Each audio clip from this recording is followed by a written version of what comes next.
Hello and welcome back. In the past three sections of Chapter 5, we've been talking about calculating area and what does it do.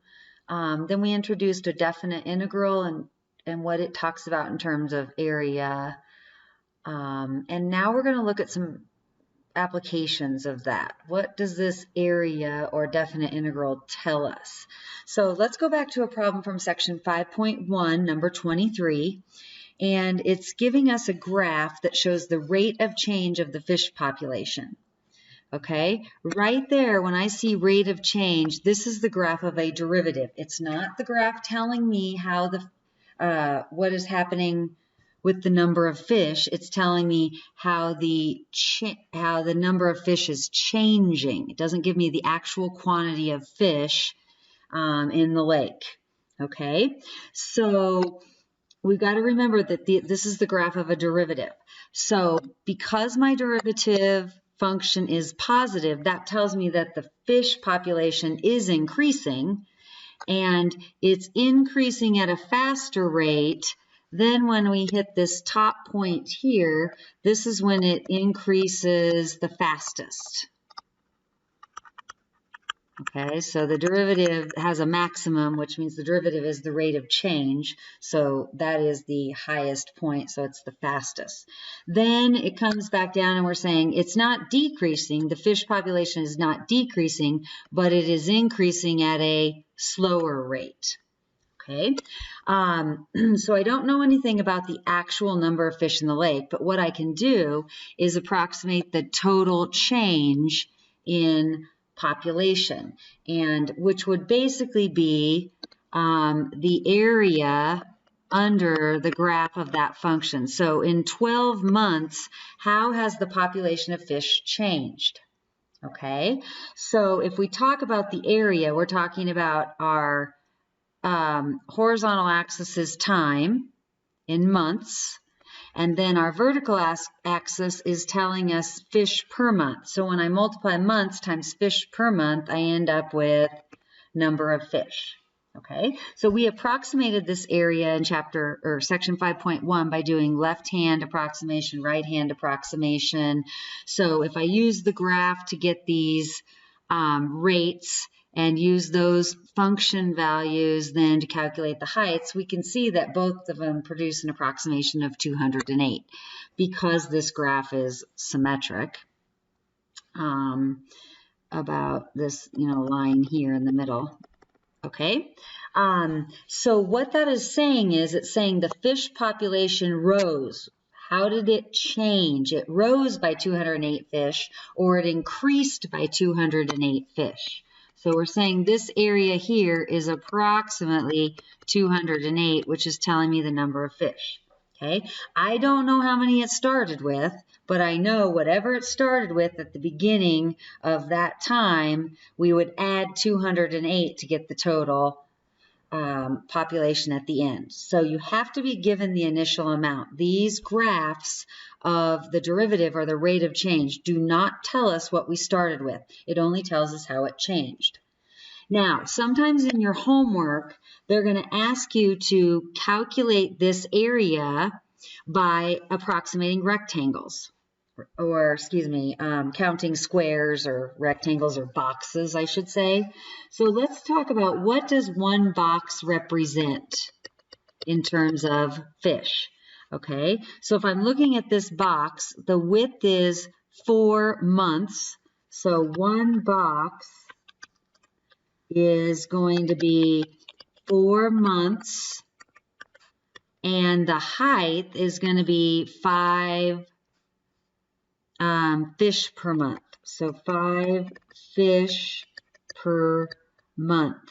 So one of these boxes represents 4 times 5, which would be 20 fish. Okay, so if I approximated the number of boxes underneath, I would think that the total, this is what I counted, you kind of have to gauge partial and combine them, but I think there's approximately 10.5 boxes underneath there, which means that's 10.5 times 20 fish.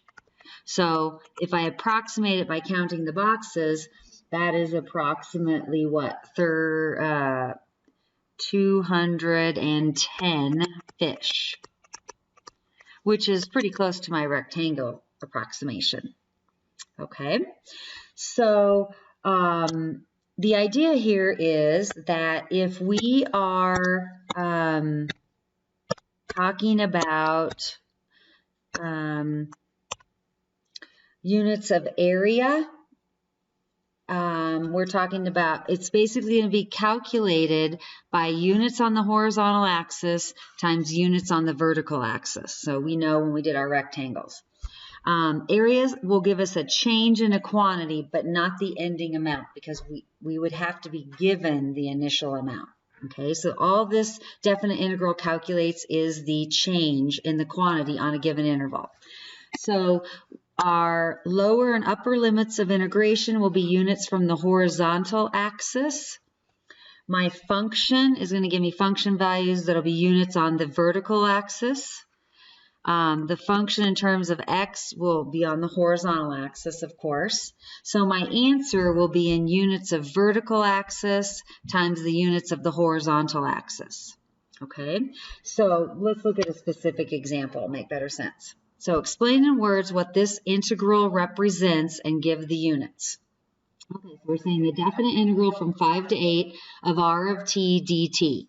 R of t is the rate at which water is flowing into a boat in liters per minute. So our boat sprung a leak and water is coming in at a rate of so many liters per minute. And t is time in minutes. So the units here will be units, basically this is these two numbers here, whoops, these two limits, 5 and 8, are in minutes. So we're saying between 5 minutes and 8 minutes, whoops, what was that? 8 minutes, oh my gosh, come on. There we go. Between 5 minutes and 8 minutes, the water level in the boat is changing, or the volume of water in the boat is changing. So it's going to be, my horizontal axis units will be in minutes. So it's going to be minutes times the rate is in liters per minute.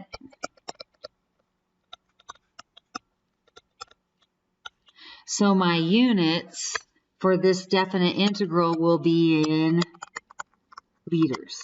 Definite integral will calculate the change in liters of water in the boat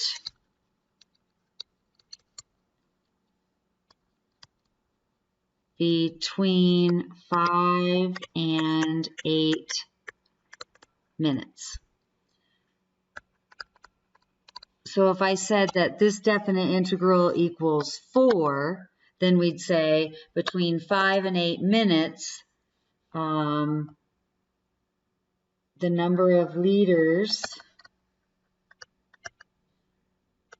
changed by 4, or the liters of water changed by 4 liters. So I don't know how many were in the boat at the start of the 5 minutes, but it changed by 4 liters. And since it's positive, we would assume it's increasing, okay, from whatever that starting amount was. All right, 4. And what that means is it's motion of an object moving on a line, horizontally, vertically, we say forwards, backwards, moving in one of those two directions. Linear doesn't mean it's a linear function. Okay, now here's something that we don't see in Math 125, but I think it's helpful to see this part of it, talking about the position of an object that is moving along a line. Okay, in Survey of Calculus, we do not get the position function like we do in a Calc 1 class. But we're saying here's some object, it's moving horizontally, left and right. So if it's moving to the left, its position is negative. If it's moving to the right, its position is positive. And we're talking about it's moving a certain number of feet. So our distance is in feet and our time is in seconds. So time is in seconds and its position is in feet, and that's position from the starting point. Okay, and we're going to look at a 5-second interval. So if we're moving to the right, it's a positive position, left it's negative. So at time t equals 0, if I put 0 into my position function, I get 0. So that tells me that's where I'm starting. My starting position is 0. Okay, and then after 1 second, the position is at -6. So here, after 1 second, the object is now here. So it's moved 6 feet to the left. After another second, it is now a position of -8. So it's now moved 2 more feet to the left in the second second. Okay. Between the second and third, that's hard to say. In the next second, after 3 seconds, let's say it that way, it's back at -6. Okay, so it went to the left 8 feet, then it stops. It has to stop momentarily to turn around, and then it heads back to the right 2 feet.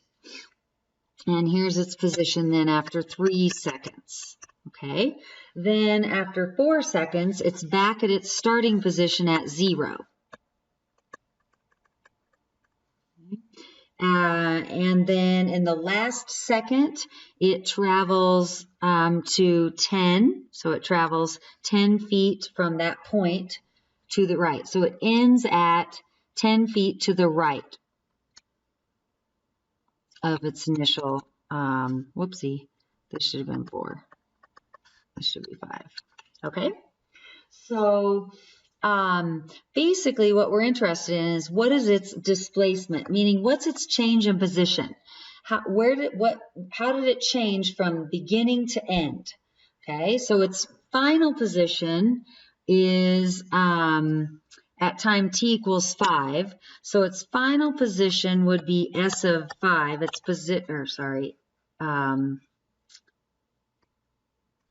s of 5, which would be 10. So it's 10 feet to the right, minus its starting position. So its position at time t equals 0 is 0. Okay, so basically its displacement is 10 feet. So its change in position was 10 feet to the right from where it started. Okay, now it didn't just go from where it started and went 10 feet right. It went left and then it went back to the right. So this displacement only tells us the change in position. It doesn't tell us anything about where it started. Okay, all right, now how far did the object actually travel? Okay, well, it went 8 feet to the left, right? So it went here 8 feet to the left. So 8 feet to the left, which is just 8 feet, right? And then it went how many feet to the right? So it went back 8 here to its starting point, and then to here was another 10. So it went a total of 18 feet to the right. So it traveled a total of 26 feet. Okay, so it's kind of like when we talked about our total area. It didn't take into account the below the axis and above the axis areas being positive, negative, etc. Okay, now in Survey of Calculus, Math 125, we don't have this information, but we can figure out this information by if we're given the graph of the velocity function. So velocity, remember, is the rate of change of position, which means it's the derivative of the position function. Since I have the position function, I can find the actual velocity function, which we do not do. We start with the graph of velocity in Math 125.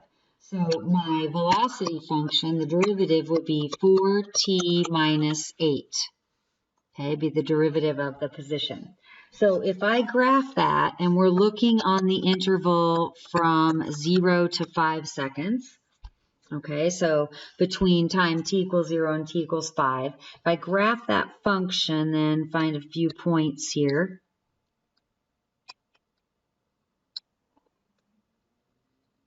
Okay, here is my velocity graph, and I want to find the area, I want to look at it between 0 and 5. Okay, now look what happens. Part of my graph is below the x-axis. Okay, so that means velocity is negative when the graph is below.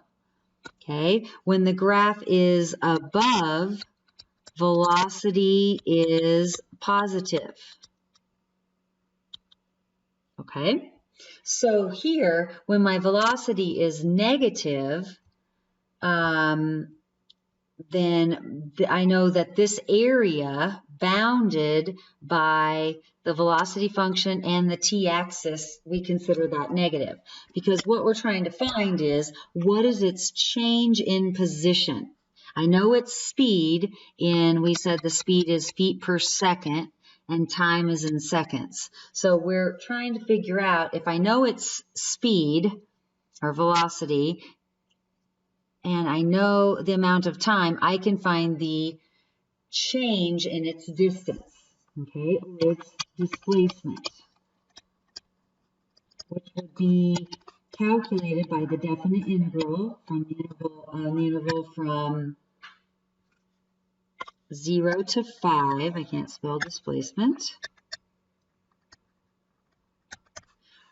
Of the velocity function. And we've done that. We know how to calculate the definite integral. We talk about the area below, area above, and it's basically the net area. Okay, so if I can calculate that area because I can do my rectangle. So this triangle below, the area of this red region, the area is 1/2 base. My base is 2. The height, got to be careful, that is 8, because this is -8 down here. So it's 2 by 8. So half of 16 is 8. So this area below is 8 feet, or we know that it is negative because it is below. So what we're saying is, when the velocity is negative, then the object is moving to the left. So we're saying it's moving left 8 feet. Okay.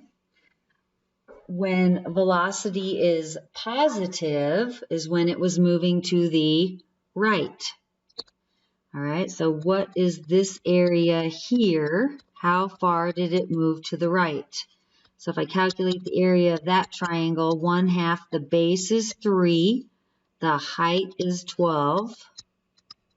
So half of 3 times 12, half of 36 is 18. So then we're saying that it moved 18 feet to the right.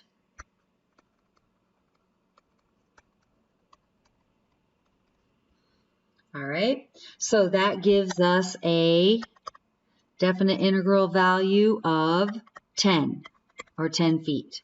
So its change in position was 10 feet total. So that is our displacement. Okay, so that definite integral, when we're looking at the velocity graph, will calculate the displacement, change in position.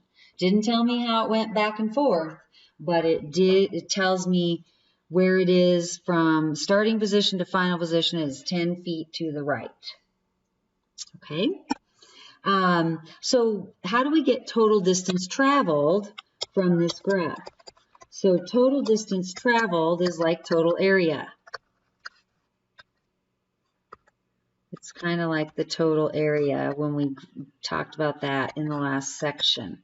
Okay, so it's the definite, or no, yeah, technically it would be the definite integral of the absolute value of the velocity function, which basically counts the areas as both positive.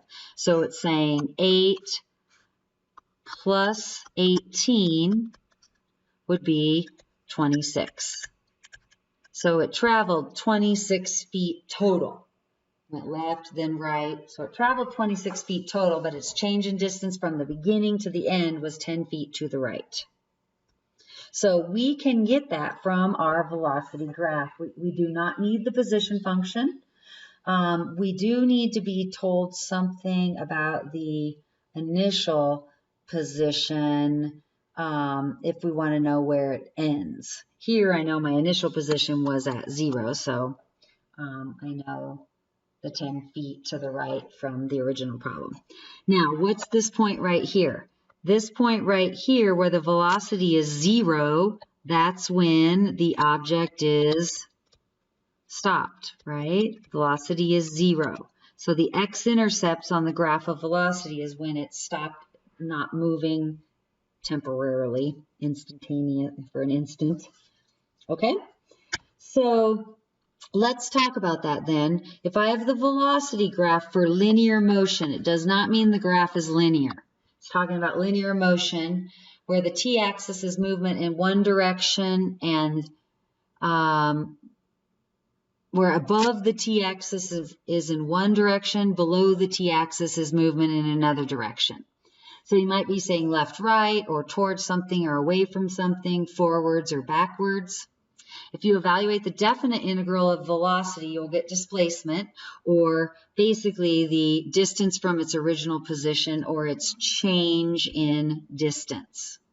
Okay, the total distance traveled is basically like the definite integral of the absolute value. So remember, total distance is always positive. Displacement can be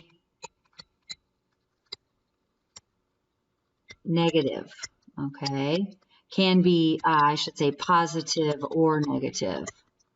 Or negative or 0, right? So if you're talking about where you are relative to a certain location, to your starting point.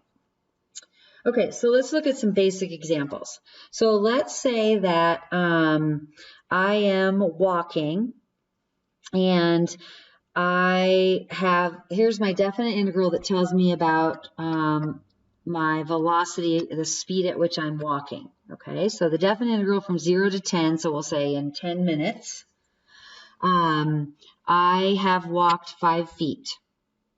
Okay, so that means the area under the graph of the velocity function, or I should say the net area, ends up being 5 feet. Well, that means because it's positive, I could say if a positive integral value, or sorry, a positive velocity is forward and a negative velocity is backward, then it could be that I just moved forward 5 feet in 10 seconds. Okay, means all the area is above. Or it says that maybe I went forward 30 feet, so I have this region above, and then I went backwards. When I go backwards, remember, velocity is negative. I have 25 below, so 30 minus 25 is 5. So my displacement or change in position here is 5 feet. But I don't know what happened. I don't know if I moved only forward or if I moved forward and backward and how far. So it doesn't tell us anything about where we started. We have to be given the starting point to figure out where we end up.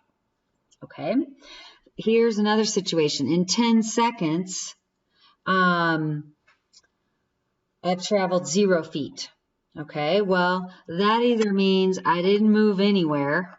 Okay, no movement, 10 seconds, I just stood there. Or it could mean that I moved forward and then backward the same amount of distance. I might have gone 25 feet forward and 25 feet backward in that 10 seconds. So my displacement is 0 feet. I ended up right back where I started. So from the starting position, I didn't it didn't change. My distance didn't change. Okay, so we don't know. That only tells us the change in distance. We don't know how we got there from where we started, or where we're ending, I should say. Okay, so I'm going to ride my bike, which I love to do. So I'm going to start 20 miles from my home, and I'm going to be riding my bike. Okay, here's a graph of my velocity, telling the velocity on my 6-hour bike ride. Wow, that's a lot of seat time. Okay, so if the velocity is positive, then I'm going toward home. So positive velocity tells me I'm going toward my house. Okay, if the velocity is negative, then I'm going away from my house. Okay, so we can judge the velocity depending upon where the graph is above the t-axis. So if it's above, I have a positive velocity. So in my first 2 hours, I'm riding toward home because it's positive. So that area is 10 miles. Area is 10, that represents miles because I'm talking in miles per hour. My horizontal axis is hours, so it's giving me miles. So the first 2 hours, I rode 10 miles to home, toward home. That's really slow. 2 hours, and I only went 10 miles. Wow. And then in the next hour, my velocity function is negative because it's below the x-axis, negative. So that means I went back the other direction. So I went 4 miles away from home. Okay. Then I went, velocity is positive again. So I rode between 3 and 5 hours. I now rode back toward my home for 14 miles. And in the last hour of my 6-hour bike ride, I rode 5 miles back toward my home because this is negative. Okay. So I've kind of got an idea of what my ride was like. Now, notice that my x-intercepts, or my t-intercepts, sorry, where I intersect the horizontal axis, that's where my velocity is 0. So that's when I am stopped. I'm stopped at when time t equals 0. After 2 hours, 3 hours, and 5 hours, I've stopped. Okay, so when I switched directions, I stopped. Okay, so what we're interested in is a couple things. What is my displacement, or my change in position, over my 6-hour bike ride? Okay, and what's the total distance that I rode? Okay, now if we're looking at the graph, then we could say that the displacement from the graph would be anything above is positive, anything below is negative, or we subtract. So I can see that my displacement is 10 minus 4 plus 14 minus 5, which is how much? 24 minus 9, which is 15. Okay, so from wherever I started, I am now 15 miles from there. Okay, what's the total distance traveled?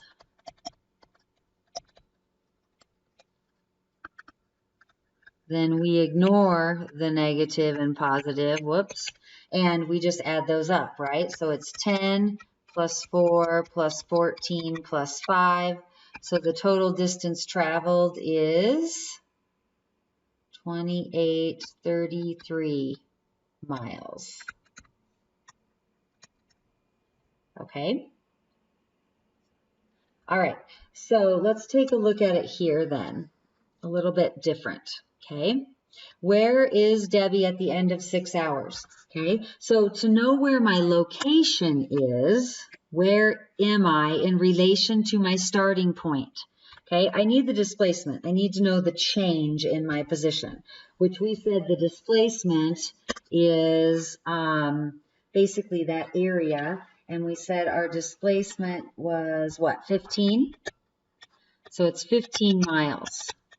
Okay, so where does that put me in relation to where I started? Well, remember, I started at 20 miles from home. Okay, and then what did I do? Okay, well, during the first 2 hours, I went 10 miles towards home because that is a positive distance, right? I went 10 miles toward home. Okay, then I went 4 miles away from home. So then I went 4 miles away from home. Okay, so right there, I'm 6 miles from where I started, right? Okay. Then I went 14 miles toward home.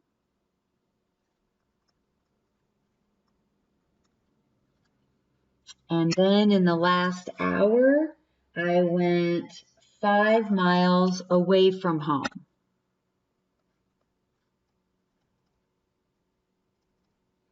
Okay, so basically, where am I then? I am here. So I was 20 miles away from home. I went this distance of 15 miles. So now, in relation to where I am from home, I am 5 miles from home. Okay, so what I need to know then is I need to know my displacement, and I also then need to know my initial position, which someone had to tell me. If I hadn't told you that I was 20 miles from home, you wouldn't know how far I was. Okay, so you have to talk about the initial position to find out where you actually are ending relative to a certain location. Okay, so how many total miles? We talked about that. Did I ride? Well, 10, you can see it now, 10 plus 4 plus 14 plus 5, which was 33 miles.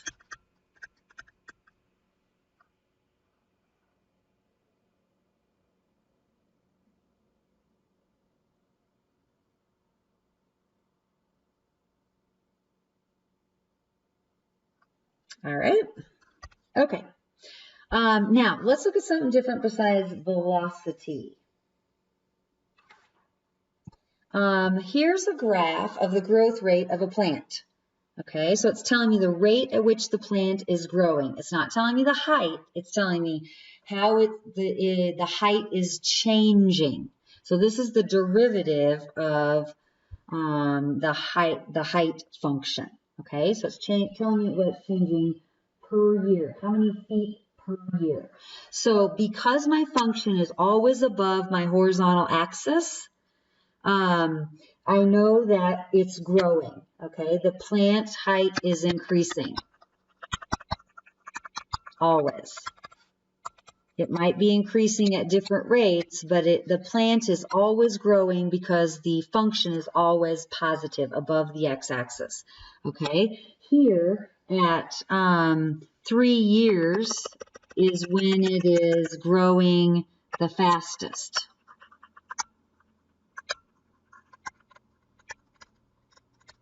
Okay, now from this graph, I don't know what its initial height was. It doesn't tell me. All it does is tell me that when I start here at time 0, the plant is growing at an increasing rate. It's growing pretty fast. Okay, it's growing fastest here. Then when I come down this right-hand side here, it's saying it's not shrinking. It is, the growth rate is slowing. Okay, the rate of change of the growth rate is decreasing, okay? And I can see that the rate changes over that interval of time to 11 years or so, okay? So now let's just talk about what this tells us. So if I look here in right here in the first year, okay? In the first year, I can talk about how much the plant has grown. Basically, that would be given to me by this area below the growth rate function, okay? If I wanted to approximate that area, I would approximate those boxes, okay? So here I can tell that one box on this graph is equal to, what are its dimensions? It's 1 year wide by, looks like 1 foot per year high.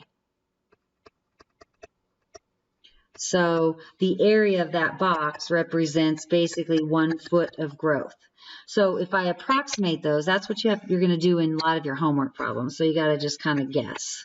So I've got 1 box, 2 boxes, 3 boxes. I'd say about 3.5 boxes. Okay.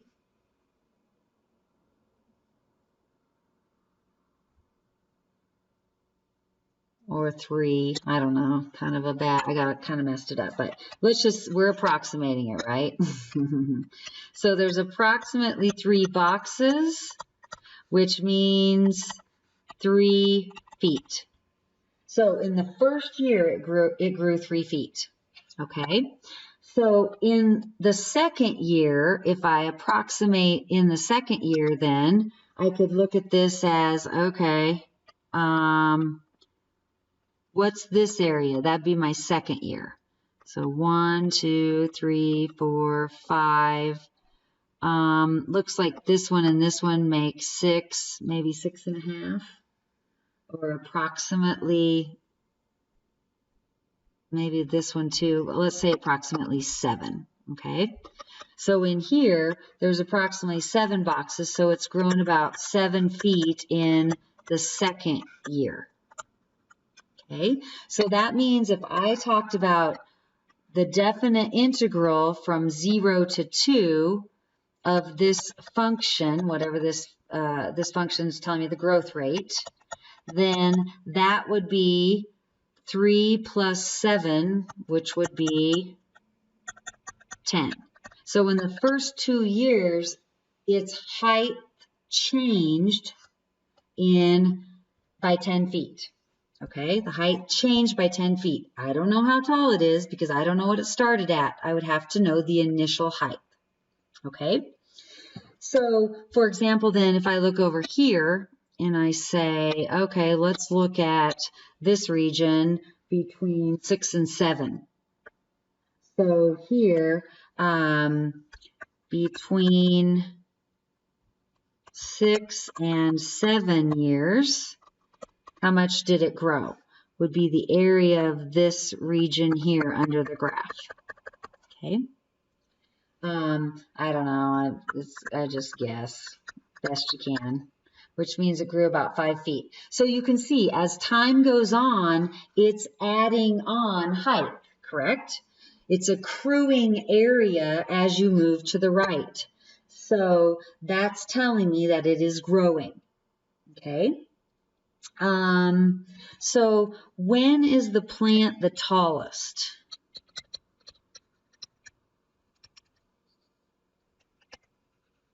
So if I look between 0 and 11 years, well, it's going to be the tallest at 11 years because in those 11 years, it's added on feet each year because it's accruing area.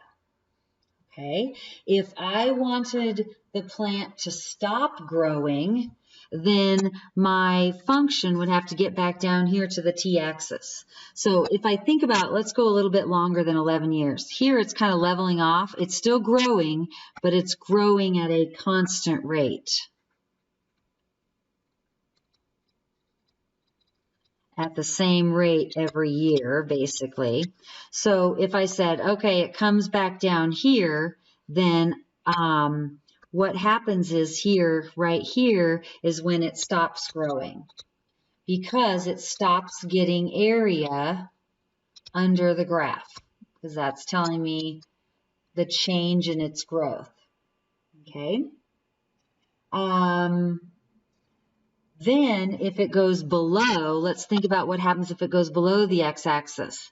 Then down here, we're picking up area that is negative. So it's subtracting height off of the area that it had before, the positive. So when it's below the x-axis, then that's when it's losing height. So below is when it starts shrinking.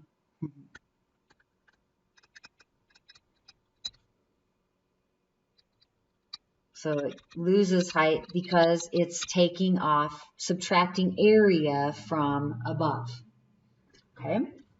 So if I wanted to know what is the height, the actual height of the plant after 10 years, I must know what it started at. Okay? I don't know it in this problem. Someone would have to tell me. Then I can look at the area under the graph and take that into consideration. That'd be this definite integral of this function. I don't know what it is. Okay, so that would be the change in height. Okay, so the big thing is the definite integral does not tell you where you started. It just tells you the change. So to find out where you're ending after a certain amount of time, you have to know where you started. Okay, one more quick example. This is like number 26 on page 261 and very similar to example 4. All right, now we're going to look at two trees and their growth rates. Okay, they're both growing because both of these graphs are positive. Okay, here's a really important piece of information. At time t equals 0, the trees are the same height. Okay, this doesn't tell me the height. This tells me the rate at which the height is changing. How many feet is it growing per year? Okay, so they're starting with the same growth rate. But I know they started with the same height, so I can talk about comparing their heights over time. Okay, so I've got tree A and tree B. Okay, so at 4 years, I can see that the graphs intersect. So that means they have the same growth rate. So approximately, they're both approximately growing at 5 feet per year at that point in time. Okay, but who's taller? Okay, tree A or tree B at 4 years, after 4 years? Well, tree B is taller because on that interval, tree B, its growth rate is faster, okay, and it has more area under the curve. So if I ignore the B graph, okay, let's just take a look out here. Sometimes if you separate them, it looks better. Okay, here's B. So at 4 years, here's how much area, that's the change in growth of tree B. Okay, if I look at tree A, all right, over that 4 years, here's its graph right here. Okay, so I'm talking about the area under that is telling me how much it's changed in growth, in height over those years. So this is the kind of the amount of growth that B has done more than A, how much it's grown more than A. Okay, so we're talking about accrued area as we go from left to right. Okay, so at 5 years, if I look at 5 years here, then who is growing faster? A is growing faster. Its growth rate is higher. Okay, so how much in that 4th year, between year 4 and 5, it's grown more than B. But who's taller at 5 years? Who has the most area under the curve from 0 to 5? It's still going to be B. Okay, so there's got to be some point, because A starts growing faster, there's got to be some point where it gets taller than B. Okay, So somewhere between 4 and 8 years. So how could we approximate it? Well, I've got this difference in their amount of growth here between the two regions. So then if we can find the point where A is bigger than B and that same amount of area is between those regions, it's hard to judge. It's just kind of a judgment call, but somewhere in here, I don't know, I'm just kind of guesstimating, this is where they are the same height at this point in time. Okay, so it's this region here would be the same area where same growth rate, amount of growth where A is bigger than same amount of growth, but A's grown that much more than B, whereas here B grew that same amount more than A. So it would equal out. So it's kind of, yeah, not so great. But you get the idea.